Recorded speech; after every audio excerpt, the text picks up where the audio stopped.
My name's Angelo, this is Josh Thompson, and welcome to Bad Takes, where we give you the worst takes in everything combat sports. How you doing, Josh? I'm doing good, man. Hey, man, there was some, I wouldn't say controversial unless you're a Jordan fan. It'd be considered controversial. But Kamaru Usman, who I'm a big fan of, and I've had Kamaru Usman on my Weighing In podcast with Big John McCarthy. Jon Jones is, in a sense, the Michael Jordan we've seen in MMA. That's what Kamaru said. Yes, that's what Kamaru said. Listen, I get it from a just straight achievements perspective. Jon Jones holds actual titles that nobody else will ever touch, ever. It's impossible. The number of total title defenses, nobody's going to come anywhere near that number, ever. Who? Ilya just vacated his belt. Who? Look, I think realistically it can be achieved. Anything can be achieved.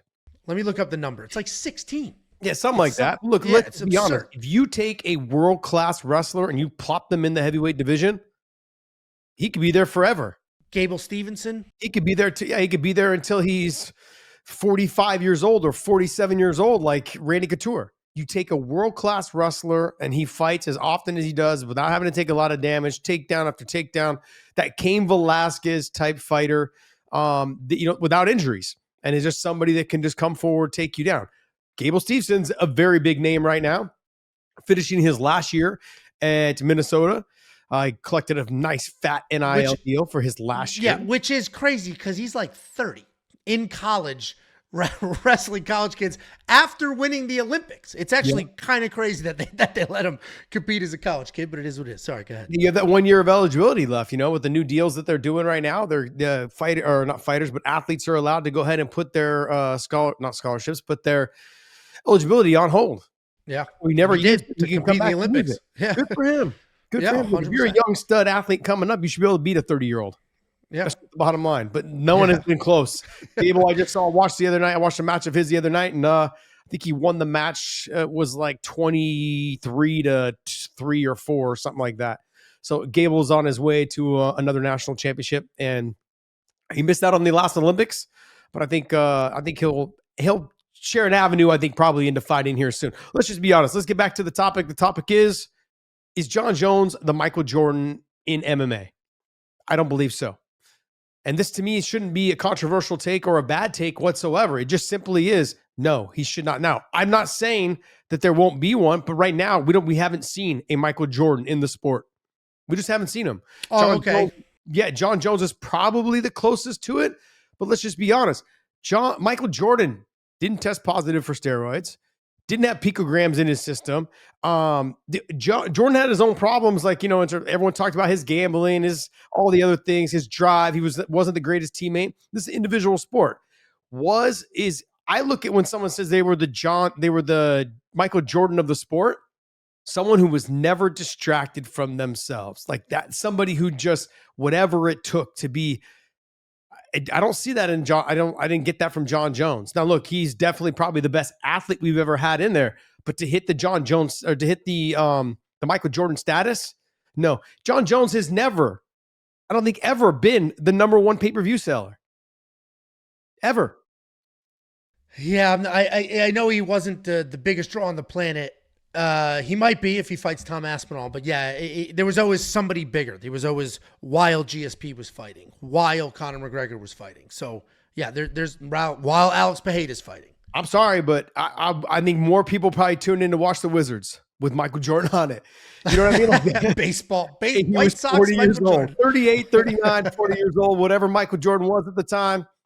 He always had that status. If Michael Jordan was to put on a pair of shoes right now and go out there and play even beer belly or whatever it is and just go out there and just shoot the ball around, there'd be a huge crowd out there watching him do it. I think within a couple of years, people will forget about Jon Jones. They're going to talk about what he did, certain things that he did, but it's going to come down to no, he's not on the status of popularity or prestige in the sport that Michael Jordan was. Yeah, so I'm gonna attack it from two different angles because there's different ways to assess the Michael Jordan of. Like, what does that statement mean? Does that mean the best to ever do it? The most amount of championships, all of that? Then there's a real argument to be made that it is Jon Jones. He quite literally defended the belt 13 times. I think the next closest is like 7. And there's nobody active right now. Like Islam's at 4. So there's a lot of Islam to get his way up to the Jon Jones level. So I think there's a valid argument as far as straight accomplishments. To your point, well, he tested positive for steroids, which is not, I would not prefer, but if I'm assessing his multiple positive drug tests, all right, cocaine, weed, whatever it is, like, all right, well, those aren't technically performance enhancing. You still did your thing. That's kind of incredible, actually. Steroids is steroids. I mean, you cheated. You straight up cheated, whether you blame it on gas station penis pills or not, you straight up cheated. So that's definitely something that should be factored into the conversation. But I do think, given his accomplishments, I don't think anybody will ever achieve what he's achieved. I do think there's arguments for the best fighter of all time not being Jon Jones, or the best fighter on the planet at any given time, because Jon Jones also, people want to say he ducks and it was a different era and all of those things. Though, it's almost impossible to compare modern, what he did against Lyoto Machida versus fighting a Tom Aspinall. Every era has different peaks and valleys. I do think if you said, Angelo, who is, if we're saying Michael Jordan as far as accomplishments, who's the most accomplished fighter of all time? It's got to be Jon Jones or Demetrius Johnson. Those are the only two you could even really discuss. If the conversation is who is the Michael Jordan of MMA, but you're using like the Kobe and Michael argument, like the Mamba mentality, the never say die, the Jordan flu game, the competitive, I don't care, I'm coming right at you, I'm going to win at all costs, then I 100% agree with you. That's not Jon Jones. Jon Jones is very much like, ha, ha, ha, I'll fight whoever, whenever. But then he doesn't, because he hasn't fought Tom Aspinall. He did stay out for a year or two. He just went live, walking down the street on Instagram. He's been out for 3 years. Well, 3 years, came back, and then a year. Yeah. And then he just went live the other day, drunk on Instagram, just mumbling God knows what. Yeah, look, what he does there on that time, that doesn't bother me. I've seen fighters get drunk all the time between camps and whatever he's doing on Instagram. It's very ill-advised to go live anytime you've been drinking. Show it with the world. Honestly, I try to make it a habit when I've been drinking to just leave my phone at home. Nothing good comes when you have your phone and you've been drinking. Okay, just leave it at home. That's one. Two is he is somebody that, if Tom Aspinall called out Michael Jordan, he would have tried to fucking fight him in the streets. Yeah. Jon Jones is doing this thing. I get it. It's a money negotiation process, and Michael Jordan's pay was always set, to make money. He knew what he was making. Jon should probably already know kind of what he's making, but he's negotiating the deal at heavyweight. Bottom line is that Michael Jordan one time heard some kid that was on one of the professional teams talking shit that he could beat him in a one-on-one game. Jordan came in his sweats and his shirt, whatever, lined him up one-on-one and took him to the house, man. It was 11-2 or something like that. He's like, okay, let's go right now. The Michael Jordan person, maybe not even here yet. And I don't think he's here yet. John's probably right there, but you brought up a good point. Demetrius Johnson, to me, is probably closer than anyone. Fought anybody, anytime. Okay. Always rose to the occasion. Carried himself with class. Very high fight IQ. Probably the highest fight IQ in the game. Competed in every martial art independently. He had that Muay Thai match against the incredible Muay Thai guy. Did grappling Oh yeah. And then the grappling against the big heavyweight and winning the brown belt division or whatever it was. I mean, he's done it all. And I know he came up short against Henry Cejudo, but he's also beat Henry Cejudo, who's a gold medalist. He is just someone that he's done it all. And so I could put Demetrius probably closer to that status more so than I can Jon Jones. But look, and it's not by much. And this is in no way a reflection to hey, that Jon is not spectacular. But look, and then I also you go back to the pay-per-views. Neither one of them ever really sold pay-per-views. Yeah. Jon, well, that's why Jon obviously sold close to, I think Jon only sold over 1 million one time. And I think it was the DC2 fight is when they sold over 1 million. That's the only time he ever broke 1 million in pay-per-view buys. Man, and he did beat DC twice. So that's why this is a tricky argument to make, because you can pinpoint a specific thing and say, well, he doesn't have that winner mentality that Michael Jordan had.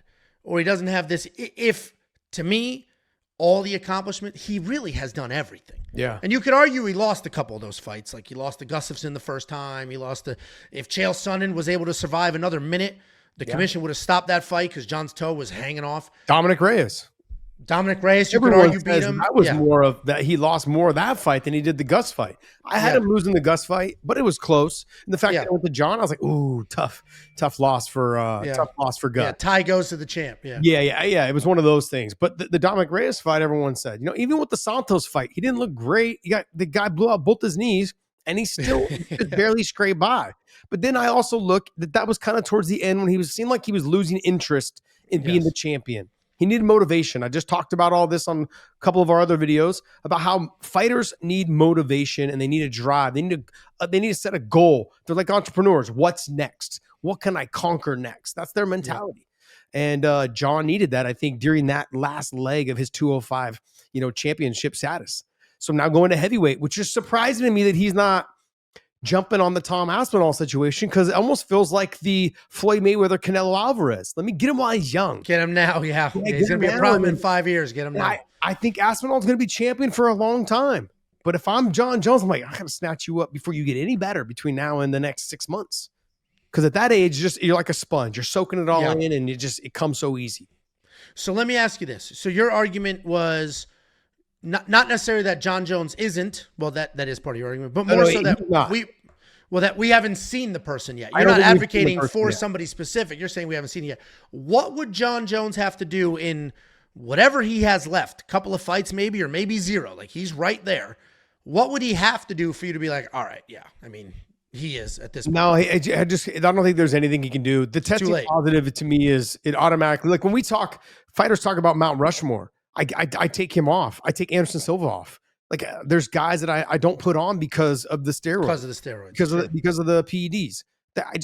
It's not. Look, if we had Big John and I were talking about this the PED fight promotion. Like if you allowed, there was a fight promotion called like 90s baseball. Let them all do it. Yeah, let them all do it. There was a promotion that did it. And certain people just said, hey, if I come in and I'm just going to basically put a flag up saying I'm not. But I think if you had a promotion that everybody was, then hey, fucking level playing field. Yeah. Great fights. Let's be honest. Pride was fucking amazing because exactly. Yeah, you're talking about 2000s Pride. Yeah, that's the promotion. They were all jacked out of their mind. Jeez, I mean, if they weren't on steroids, they were on coke or weed or whatever it was. They were all on something. And those are some of the greatest fights ever in history. But no, I don't think that he can get that status. But I'm also, because you're looking for someone who is so dialed in to just being that. I don't know who knows? Fighter, we may not see a fighter like that ever. I don't know if it's going to be capable of seeing a fighter like that. But I don't put John there. DJ would probably be next closest, and then I'd probably say maybe GSP would be there. Look, if division champ retired on top. Yeah. If Cain Velasquez could have got through his career with no injuries, I could have put Cain Velasquez there. Probably. And there's no bias in that statement whatsoever. How could there? Well, I know you say there was no bias. The reason why I say that is there was no one more focused on being that person than what I saw when he fought and lost his title to Junior on the first Fox show on regular TV. Oh, he came back a different person. Well, he got hurt the week before wrestling. Like it was last wrestling, we had a kid that came in from a college and literally he slipped on the mat and fell on Cain's knee and tweaked it, and just Cain. And the UFC made an offer he couldn't refuse. I mean, Cain Velasquez is still living off that Fox money. Yeah. That's how much money they paid him. So he got paid really well for taking that fight, even though that his knee was hurt. And look, that may have been a difference or not been a difference, but the objective was to fight him the same way that he fought him in fights 2 and 3, was to go out there, close the distance, and take him down right away. Well, he couldn't do that in the first fight, so he knew what he was up against, and they knew that. Yeah, it'll be interesting to see how the sport evolves, because now we're finally in an era where there is enough money for a good amount of the roster, not just the top 3 people.